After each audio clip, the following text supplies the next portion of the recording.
PT Raharja Energi Cepu Tbk atau RATU menjadi perhatian publik sejak melakukan initial public offering atau IPO pada 8 Januari 2025 lalu di Bursa Saham Indonesia. Namun pada 8 Agustus 2025, RATU sudah masuk dalam indeks Morgan Stanley Capital International atau MSCI. Direktur Utama RATU, Sumantri, mengatakan bahwa RATU layak mendapat rekor muri karena menjadi emiten tercepat masuk dalam indeks bergengsi tersebut. RATU yang masuk dalam kategori Small Cap Index mencerminkan pengakuan atas fundamental bisnis yang solid, tata kelola perusahaan yang baik, serta likuiditas saham yang menjanjikan. Sehingga menjadikan salah satu emiten energi nasional yang kredibel dan kompetitif. Untuk itu, Sumantri berkomitmen menjaga performa perusahaan dengan berbagai strategi, mengingat harga saham perusahaan sudah naik beberapa kali lipat dari harga IPO. Asal tahu saja, RATU adalah anak usaha dari PT Rukun Raharja, Raja.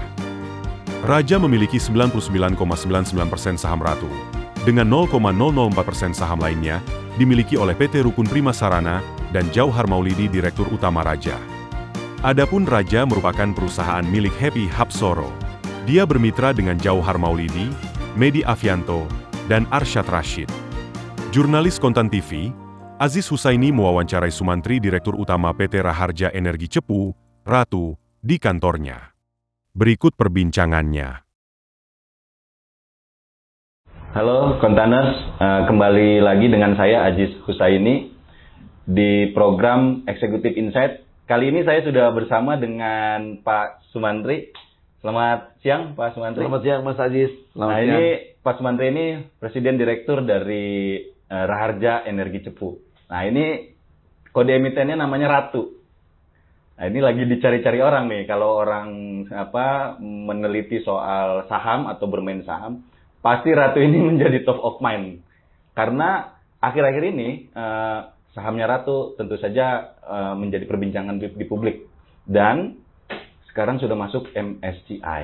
Jadi artinya global sudah mengakui nih sahamnya RATU. Nah sekarang kita mau ngobrol dengan Pak Sumantri. Bagaimana bisa masuk MSCI? Padahal baru IPO. Nah, bisa diceritain tuh Pak Sumantri. Oke, Mas Aziz, thank you.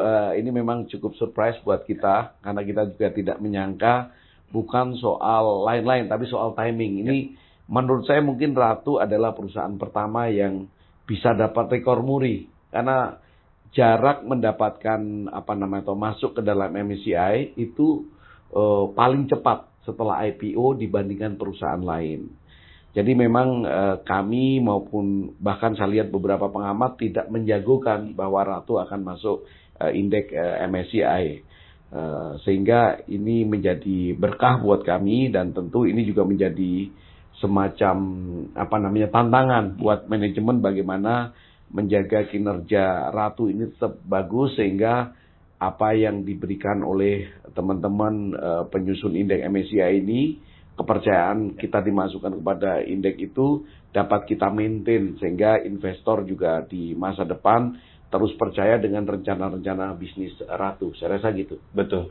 Dan RATU berarti kan kalau orang sudah percaya, itu berarti kan melihat fundamentalnya, Pak Sumantri. Bisa diceritakan Pak, fundamentalnya RATU ini yang bisa membuat RATU ini kenceng gitu ya secara saham, kemudian secara kinerja. Ini apakah karena terdorong harga minyak atau ada akuisisi yang akan dilakukan gitu Pak? Oke, jadi memang kalau harga saham ini faktornya kan banyak sekali. Betul. Ya.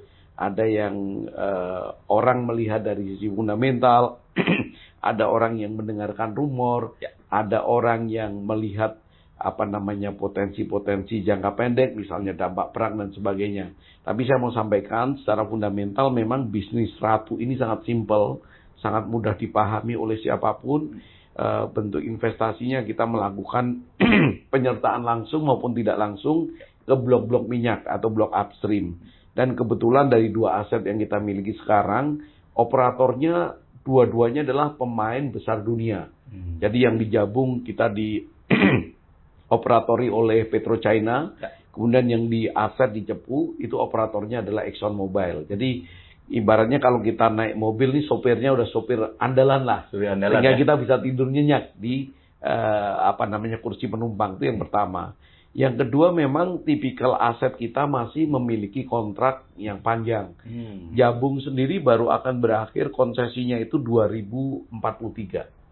Sehingga masih sekarang 2025 masih 18 tahun lagi. Kemudian yang Cepu itu sampai 2035, sehingga masih 10 tahun lagi. Artinya dalam 10 tahun, dalam 18 tahun ke depan, kalau tidak terjadi shock yang luar biasa, kinerja kita akan berada di kisaran ini. Saya selalu sampaikan kepada teman-teman di berbagai acara internal maupun eksternal seperti ini yang akan sampai kepada investor publik. Kita sampaikan tipikal aset dari Ratu atau Raharja Energi Cepu ini sangat simpel, kontraknya jangka panjang, operator atau partner kita sangat reputable, dan kita juga di manajemen saya juga sampaikan bahwa tentu konsekuensi sebagai perusahaan publik kita harus menjaga soal governance, soal cost yang efisien itu menjadi tekad kami di manajemen, selain soal kita ingin terus bertumbuh, sehingga memang seperti tadi Mas Ais sampaikan, kita sedang sangat aktif mencari aset-aset baru, tetapi karena ketentuan di pasar modal tentu kita akan announce ketika transaksinya memang sudah definitif, kira-kira begitu ya. Pak, kalau 2 blok itu Bapak sebagai penyertaan modal atau berinvestasi di 1 blok, ada nggak keinginan untuk menjadi operator, Pak? Oke, jadi kita memang setelah menjadi listed company, kita menyusun rencana jangka pendek, jangka menengah, dan jangka panjang.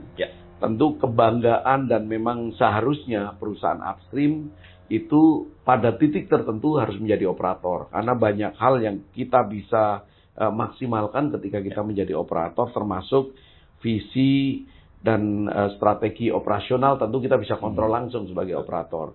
Tetapi kita melihat bahwa langkah menuju operator ini baru akan kita ambil mungkin 3-5 tahun ke depan. Itu pun untuk blok-blok yang kita anggap resiko financial dan resiko operasionalnya nggak terlalu besar. Lagi-lagi saya harus sampaikan, kita tidak ingin melakukan atau mengambil keputusan bisnis yang membawa dampak yang kita tidak bisa ukur, apalagi dampak yang serius terhadap kinerja perusahaan, karena ini resikonya pasti akan sampai juga ke investor. Jadi kita tidak ingin melakukan tindakan bisnis yang gegabah yang pada akhirnya bisa mengorbankan investor. Ini betul-betul menjadi mantra yang terus-menerus kita ingatkan kepada teman-teman manajemen dan karyawan. Oke ya, cerita bertumbuh boleh, akuisisi boleh, tapi tolong perhatikan resikonya. Apalagi mengingat kita size-nya belum terlalu besar, cash flow kita belum terlalu tebal, sehingga kita harus sangat hati-hati ketika memilih aset. Saya rasa gitu ya. Pak, di Ratu sendiri Pak, kalau dilihat dari komposisinya, investor retailnya mulai bergairah nggak Pak? Untuk membeli sahamnya Ratu. Kan ini juga waktu Ratu IPO juga termasuk yang salah satu yang investor retailnya cukup besar. Cukup besar ya? Cukup besar, karena tentu selain soal kinerja Raja sebagai induk kami, Ratu yang juga secara prospektus cukup stable, juga banyak hal yang menyertai rencana IPO kita. Dan juga kita beruntung karena kita IPO di awal tahun, di mana kantong investor masih tebel, masih tebel. Baru balik dari liburan. Bener. Kantong masih tebel, sehingga kita ada uang untuk mendapatkan alokasi. Dan alhamdulillahnya kalau kita bandingkan harga IPO sudah naik kan hampir 4-5 kali, sehingga buat saya cukup oke lah story soal Ratu ini di pasar modal. Lah kalau kita lihat memang sekarang beberapa investor retail, karena dengan tingkat pengembalian dari harga IPO cukup tinggi, mungkin beberapa sudah exit. Sudah exit ya. Ya, tapi saya melihat ada antusiasme dari investor retail, teman-teman investor muda ini menunggu rencana bisnis baru dari Ratu. Jadi mereka setiap kali banyak yang menghubungi kami secara langsung, manajemen juga saya pribadi, untuk mengkonfirmasi banyak berita yang beredar soal Ratu, termasuk rencana corporate action baik fundraising maupun akuisisi aset. Ini menunjukkan gairahnya sangat tinggi ya, masih sangat tinggi ya. Artinya di bursa saham yang kemarin menyentuh 8.000, itu ada satu emiten yang cukup Nanti-nanti. Ya, salah satunya Ratu lah kira-kira. Karena gairah yang tinggi itu kan dampaknya kepada likuiditas kita di market. Ya. Karena cukup terjaga likuiditasnya, terus kemudian juga tingkat floatingnya yang di publik juga cukup besar, dan juga harganya juga sedemikian tinggi, dampaknya itu semua kita masuk ke indeks MSCI. Karena memang mereka algoritmanya MSCI itu melihat beberapa faktor itu, tingkat floating, tingkat likuiditas, maupun juga kapitalisasi market kita. Pak Mantri, bagaimana menjaga performance Ratu, Pak? Ini sebenarnya menjadi PR buat semua perusahaan ya, terutama buat kita yang baru IPO. Makanya karena kita belum punya aset baru, yang kita bisa kontrol pasti hanya cost kita. Jadi alhamdulillah kemarin walaupun secara revenue kita menurun, karena salah satu blok kita di Jabung agak menurun, tetapi secara bottom line atau profitabilitas kita masih cukup oke. Masih bagus. Bagaimana caranya? Ya kita maintain cost. Kalau kita nggak bisa kontrol pendapatan, yang bisa kita kontrol adalah pengeluaran. Kan prinsipnya begitu. Jadi saya juga sampaikan ke teman-teman, ini kesempatan yang baik untuk kita sampaikan ke investor. Saya sendiri sebagai dirut betul-betul ingin memberikan contoh kepada manajemen yang lain, kepada karyawan, bagaimana pentingnya menjaga pola pikir, pola tindak yang efisien. Karena lagi-lagi kita ini punya tanggung jawab yang lebih dibanding sebelumnya. Sekarang investor tiap kali bisa bertanya, kok lo pengeluarannya jadi sekian gitu loh. Something seperti itulah kira-kira gitu. Artinya tekanan udah mulai tinggi. Oh ya, tekanan mulai tinggi, dan saya juga udah berkali-kali sampaikan di podcast dan kesempatan yang lain. Saya baru tahu, banyak ternyata investor itu yang langsung DM kita kirim personal message ke akun pribadi kita untuk mengatakan, Pak, kapan ini naik, saya harus jual untuk biaya sekolah. Itu nyata adanya. Pak. Jadi saya kadang-kadang membayangkan, waduh, ini harus kita jaga benar-benar, jangan sampai terjadi shock yang sangat tinggi pada kinerja perusahaan, pada harga saham, supaya orang-orang yang terlanjur masuk ini bisa exit dengan baik. Betul, Pak. Gitu. Kan seringkali, Pak, perusahaan yang sudah bagus, kemudian GCG-nya kendor. Nah, Bapak bagaimana menjaga GCG dari perusahaan Ratu nih, Pak? Ini PR, karena awalnya kan memang perusahaan tertutup ya, artinya kita menjadi anak perusahaan raja. Sekarang kita sendiri muncul. Sehingga dalam setiap rapat manajemen, baik rapat direksi, rapat full karyawan, maupun rapat dengan Dewan Komisaris, yang pertama kali kita laporkan soal pemenuhan GCG. Jadi GCG baik yang bersifat internal maupun pelaporan kita ke bursa, pelaporan kita ke OJK, itu pertama kali kita sampaikan, selalu tekankan supaya yang lain-lain oke. Tetapi sebagai konsekuensi sebagai perusahaan publik, untuk menjaga kepercayaan investor, kemudian kita menghargai keputusan regulator untuk memberi kesempatan kita ke publik, kita jagain betul tuh ketaatan pelaporan dan sebagainya. So far sih belum ada event atau peristiwa yang menyebabkan kita mendapat teguran karena pelanggaran soal GCG. Terus di dalam kita juga benahi tata kelola dari hal yang sangat simpel. Karena saya kebetulan juga ingin memanage segala sesuatunya secara transparan. Jadi misalnya pengelolaan keuangan sampai yang tanda tangan cek dan sebagainya saya buat seperti rumah kaca nih. Semua orang bisa melihat pergerakan. Karena yaitu saya ingin pegawai, ini kan perusahaannya manajemennya masih belum terlalu besar. Saya ingin teman-teman pegawai juga manajemen melihat apa yang disampaikan di RUT ini dieksekusi nggak. Walk the talk itu pada level implementasi saya jalankan betul.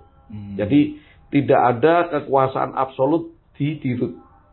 Walaupun saya ini dibanding direksi lain mungkin lebih senior gitu, tapi dalam proses pengambilan keputusan, apalagi eksekusi bisnis, termasuk urusan keuangan, saya selalu melibatkan yang lain. Tidak ada kebijakan bisnis, bahkan operasional, yang itu keputusan dirut semata. Ini bagian dari upaya saya untuk sebenarnya membiasakan mindset teman-teman untuk selalu sebisa mungkin transparan dan akuntabel. Karena konsekuensi kita sebagai perusahaan publik. Pak, Bapak sebagai leader itu leader yang seperti apa, Pak?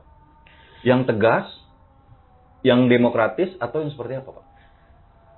Saya Dalam konteks selalu, ini. saya selalu membangun, buat saya kepemimpinan adalah seseorang yang mampu menciptakan ekosistem di mana anak buah bisa berkembang mencapai titik optimumnya. Oke. Saya kalau di rapat-rapat di internal, saya mau mengatakan begini, tugas kita bersama-sama di sini meningkat kualitasnya sebagai manusia. Meningkat kualitasnya itu apa? Secara ekonomi kita kaya, secara imateri hidup kita jadi makin beradab dalam banyak hal. Dalam tindak tanduk, dalam relasi bersama masyarakat, bersama keluarga dan sebagainya. Sehingga saya sangat ketat tuh. Sangat ekstrim. Saya lagi-lagi ini memang agak bukan bermaksud apa-apa ya. Iya. Tapi kalau sore ada anak-anak yang mau lembur tuh saya pasti tanya. Kamu lembur ngerjain apa? Apa alasan kamu stay? Kalau alasannya nggak relevan saya minta pulang. Karena saya minta mereka punya balancing dalam dunia kerja dan dunia keluarga. Oh, sampai memikirkan begitu? Lu begitu saya. Karena kinerja perusahaan ini adalah refleksi dari harapan dan kinerja masing-masing person ini kan. Engine ini secara abstrak kan dibangun oleh kinerja orang-orang ini. Tentu saya punya sebagai leader punya peran dan pengaruh yang besar. Yeah. Tetapi saya selalu percaya saya ini hanya agregator aja. Tapi actually the actual engine ya kita semua. Dan kalau kita bicara daya dorong kan semua orang. Tapi yang mengarahkan dorongannya ke kanan ke kiri itu saya. Oke. Tapi engine dan kekuatan itu pasti berasal dari kolektif. Itu saya tekankan berkali-kali. Dan itu kebanggaan dan kesenangan saya kalau bisa menciptakan sebuah lingkungan kerja yang nyaman. Oke. Termasuk dari pertama saya bilang nggak ada office politik buat saya. Sudah declare? Di-declare dari awal. Jadi saya tidak melayani, saya tidak mengentertain dan sudah pasti tidak laku. Karena saya sendiri kan ya jelek-jelek ex-aktivis. Betul. Udah kenyang juga kalau main politik. Betul. Jadi saya bilang di kantor adalah tempat kita bekerja, menciptakan hal-hal baik. Kalau artinya kalau kita harus berlomba, berkompetisi ya yang profesional harus yang profesional dan objektif aja gitu. Kalau Bapak melihat organisasi di Ratu ini sudah oke atau masih harus ada exercise lagi, Pak? Gini, karena tipikal investment kita itu kan sangat simple. Ya. Jadi kita sekarang itu kayak financial company nih sebenarnya. Oke. Kata kita melakukan partisipasi melalui penempatan investasi di blok-blok yang sudah ada operatornya. Ya. Jadi organisasinya sebenarnya tidak perlu sangat besar. Oke. Tapi karena kita ingin bertumbuh, maka kita mulai merekrut pegawai-pegawai baru untuk mengantisipasi aset-aset yang akan masuk. Yang kedua juga kita mulai melatih pelan-pelan anak-anak baru untuk bersiap jika suatu saat di masa depan kita menjadi operator. Oh, itu sudah disiapkan dari sekarang? Disiapkan, fondasinya udah kita siapkan dari sekarang. Jadi kita rekrut beberapa engineer, oil engineer, anak-anak teknik perminyakan. Terus kemudian kita rekrut juga anak-anak keuangan untuk melengkapi struktur organisasi kita. Termasuk kita genjot juga trainingnya. Trainingnya, Pak? Trainingnya saya karena kebetulan di mana-mana saya juga bilang bahwa kalau kita perang, yang paling penting itu pasukannya, bukan komandannya. Iya, pasukannya harus sering latihan perang. Latihan perang ya. Gitu. Jadi memang ada mimpi untuk menjadi operator ya, Pak ya. Jadi ada. artinya edukasi kepada karyawan juga perlu dibekali ya. Gitu Setiap kali kita punya weekly meeting, saya kan termasuk orang yang cerewet. Saya terus terang aja senang menyampaikan pesan-pesan yang kadang-kala mungkin terlalu luas, terlalu berat gitu. Tapi saya senang menyampaikan mereka sama-sama membangun mimpi. Betul. Karena mimpi lah yang menggerakkan kita ke arah mana. Betul. Kan gitu. Jadi Betul. kita bicara bahwa suatu saat kita harus jadi operator. Teman-teman harus semua ngerti. Saya minta orang keuangan harus ngerti bisnis proses di minyak. Orang minyak harus ngerti bisnis proses di keuangan. Sehingga kita ini ketika diskusi, itu semua orang bisa memberikan perspektifnya. Tidak ada orang yang losing track dalam diskusi itu. Karena setiap perspektif pasti berharga. Saya nggak membolehkan Anak keuangan ketika diskusi nggak ngerti. Tentu yang general ya, tapi artinya gini, kalau pengetahuan itu bobotnya 100%, paling nggak mereka ngerti kedalaman sampai 20%. Oke. Istilah-istilah umum, bisnis proses kita di Cepu tuh bagaimana sih hubungan kita dengan partners, bisnis prosesnya seperti apa. Saya sampai minta mereka, saya bilang, teman-teman nggak boleh nggak tahu berapa produksi kita di Cepu, berapa produksi kita di Jabung, berapa sih harga kita di Cepu, berapa harga kita di Jabung. Itu adalah angka-angka penting yang menghasilkan gaji kita. Kan teman-teman nggak boleh nggak tahu. Sehingga tiap hari mereka harus tahu, oh iya, Jabung itu target produksinya 53.000 barrel oil equivalent per day. Oh, kalau hari ini 49.000, something happen with our asset. Dan kita nggak bisa kontrol karena kita bukan operator. Maka kita harus kemudian kontrol cost kita. Sense itu harus terus-menerus kita nyalakan. Sama seperti kita mau menyalakan api antara dua batu kan harus digosok terus. Betul. Begitu muncul panas nanti apinya muncul. Artinya itu Bapak meminta teman-teman itu selalu mengupdate Pak ya? Karena Selalu ini kan industri migas ini kan ininya ritmenya kencang Pak ya? Ritmenya kencang dan sangat tergantung dengan volatility produksi dan harga komoditi. Jadi saya tuh ingin betul-betul mereka melakukan internalisasi atas apa yang kita kerjakan. Malah kalau ke depan kalau office boy saya pinter, saya akan ajari. Sehingga mereka, karena mereka biar punya doa, harapan yang sama dengan kita semua terhadap aset-aset dan kinerja kita. Dan Bapak membuka ruang dialog Pak ya? Oh harus, bukan hanya membuka, kita haruskan. Namanya anak buah itu kalau hanya dibuka mereka nggak akan ngomong. Harus diharuskan. Harus diharuskan ya? Iya dong, karena default settingnya anak buah itu tidak akan berani berpendapat. Malu-malu di Indonesia. Kita kan diajarkan begitu. Betul. Apalagi menyampaikan pendapat yang berbeda dengan bosnya. Betul. Kalau kita buka, refleks pertama mereka, waduh nggak enak. Di Indonesia rapat, pesertanya 20. Oke, saya buka, saya dirut nih. Oke, teman-teman, kalau yang ada punya pendapat, dari 20 paling yang nyampaikan 1-2. Ya. Itu yang mungkin merasa secara personal dekat dengan saya. Tapi kalau saya haruskan, saya akan bilang, kamu, Andi, ada pendapat apa soal ini? Kita harus mendouble effort untuk mengencourage orang-orang itu berani bicara. Nah, itu dia Pak. Penting buat mereka untuk meningkatkan kepercayaan diri, buat kita. Kadang-kala perspektif itu juga penting. Perspektif dari orang yang selama ini diem. Ya. Ternyata di kepalanya banyak hal yang itu penting. Nah, saya pikir ini daripada miss, yang penting orang-orang ini bicara kan. Buat saya nggak rugi, tapi adanya positive side aja, upside aja. Buat dia boosting their confidence, buat saya dapat perspektif baru. Ya nggak mudah, tapi beberapa kali saya coba sih. Bisa Pak ya? Bisa. Yang kelihatannya pendiam jadi berani ngomong. Nah, itu. Menarik tuh. Menarik. Pak, Bapak leader yang sering di kantor atau keluar Pak? Membangun relasi itu penting nggak? Penting banget. Oke. Jadi kalau kita bicara sebuah momentum bisnis, itu selalu bicara tentang kemampuan, kesiapan, dan juga menemukan ekosistem yang tepat. Ekosistem itu bisa waktu, bisa partner, bisa kesempatan. Jadi kita nggak bisa mendrive bisnis itu hanya dari sisi internal kita. Kan bisnis, apalagi bisnis besar kan selalu melibatkan partner. Partner melibatkan kesepakatan. Kesepakatan membutuhkan pemahaman satu sama lain. Pemahaman membutuhkan saling mengenal. Jadi ya, saya apalagi kerja kita sehari-hari kan cukup simpel ya, administratif, yaitu dihandle teman-teman. Jadi kalau rapat saya nanya ada masalah nggak yang serius yang saya mesti tahu gitu. Selebihnya saya minta memang teman-teman kerjakan supaya mereka punya exposure atas pekerjaannya. Pak, terakhir Pak. Selain dari kegiatan kantor yang rutinitas, Bapak mengerjakan apa? Katanya ceritanya mau bikin film atau apa? Untuk agak rileks gitu. Apa yang bisa membuat Bapak? Beberapa orang mengatakan saya terlalu serius gitu. Ya.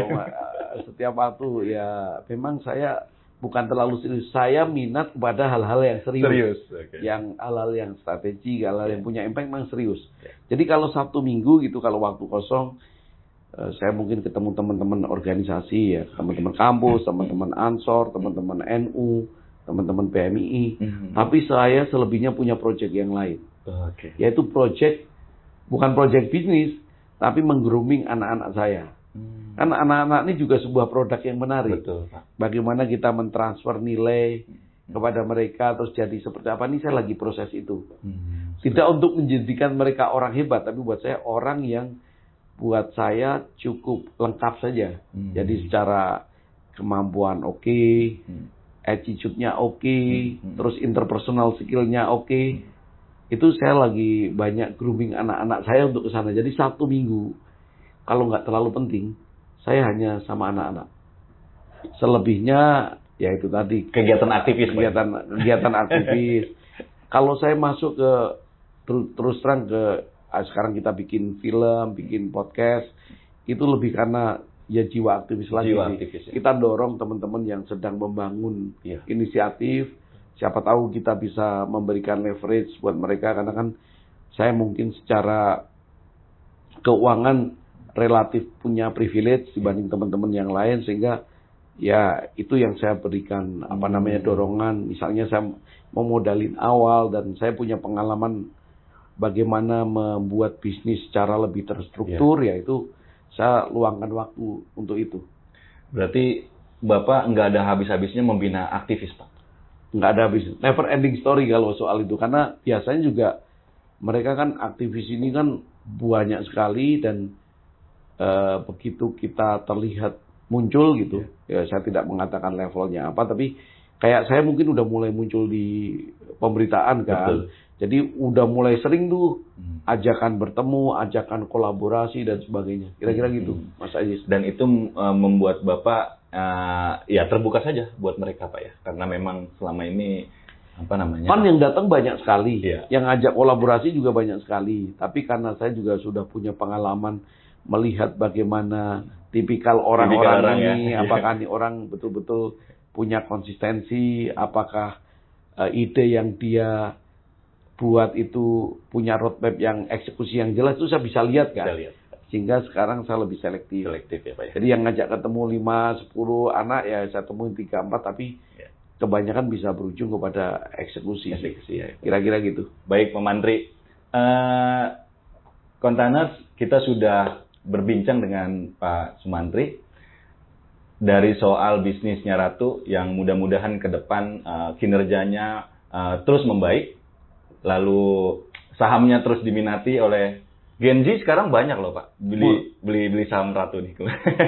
Dan tentu saja Ratu ini bisa jadi kebanggaan ya buat Indonesia, salah satu di MSCI Pak ya. Thank you. Yang mudah-mudahan juga sahamnya terus naik, karena doanya pasti sahamnya harus terus naik begitu. Saya sudah berbincang juga, beliau juga memang sangat peduli kepada aktivis, kemudian juga kepada organisasi di perusahaan. Jadi kita bisa lihat bagaimana Ratu ke depan, dan kita tunggu action dari Pak Sumantri dan tim di Ratu. Dari saya sekian, Aji Susaini, reporter Konten TV. Assalamualaikum warahmatullahi wabarakatuh. Waalaikumsalam warahmatullahi wabarakatuh. Thank you Mas Aji. Terima kasih. Thank you. Keputusan bisnis terbaik datang dari data, bukan tebakan. Mudah berlangganan Business Insight dengan subscribe with Google.